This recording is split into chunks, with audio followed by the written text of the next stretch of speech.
거대한 인구 면적의 세계 4대 문명 중 하나인 이집트 문명까지 발생했었기에 잠재력이 많은 대륙으로 여겨져 기회의 땅이라고도 불리는 아프리카 대륙은 대륙 간 나라들의 활발한 내전으로 고통받고 있습니다. 하지만 기회의 땅이라고 불리는 만큼 아프리카 대륙의 이 모든 정세가 수그라들게 된다면 아프리카 국가들의 발전과 동시에 여지껏 아프리카 국가들에게 투자했던 나라들 역시 함께 이익을 누릴 수 있을 건데요. 현재 그 이익을 한국이 가장 많이 얻게 되었다는 걸 알고 계시나요? 아프리카에 큰 영향력을 행사해오던 나라들 중 하나인 일본을 한국이 제쳐버린 것입니다. 아프리카 대륙의 대부분 국가에서는 독재자들의 정권 장악으로 쿠데타와 내전이 빈번하게 일어나고 있습니다. 때문에 쿠데타와 내전으로 인한 폐해를 감당하는 것은 그 나라의 국민들 몫이 되어 국민들은 고통스러움을 호소하고 있는데요.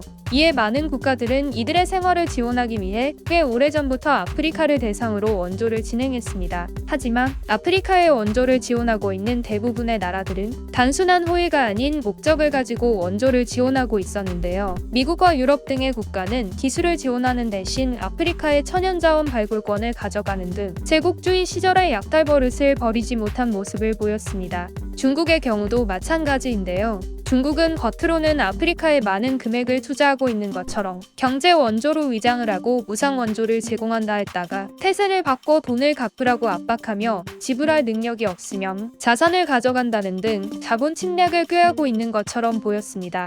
하지만 다른 나라와 마찬가지로 오랫동안 아프리카 국가들에게 원조를 제공했던 나라 중 하나인 한국은 달랐는데요. 한국은 아프리카와 한국이 함께 성장해 나가는 것을 목적으로 지원해왔습니다. 무작정 원조만을 지원하기보다는 아프리카에 대한 인식과 고정관념들을 개선하기 위해 캠페인을 연다든지 봉사활동 등을 하고 있는데요. 봉사활동엔 우리나라 국민들 역시 많이 참여하고 있습니다. 한국은 경제적, 정치적 원조 제공이 아닌 동반 상승의 의미인 원조를 지원합니다. 그래서 간혹 어떤 분들은 한국의 대가 없는 원조는 결국 손해라며 불만을 품는 분들도 있기는 한데요. 하지만 장기적으로 봤을 때 한국의 이 대가 없는 원조가 이익을 제일 많이 보게 됐습니다. 한국의 대가 없는 원조는 한국과 아프리카 국가들의 신뢰를 쌓는 데 큰 영향을 줬으며 훗날 이 국가들이 성장해 나가면서 한국에게 많은 도움을 줄 것이라 생각했던 것이 최근 현실이 되어가고 있는데요. 아프리카 중부에 위치한 콩고 민주공화국의 대통령 집무실 등 의전용 관용차로 한국의 기업 현대자동차를 선택한 것입니다.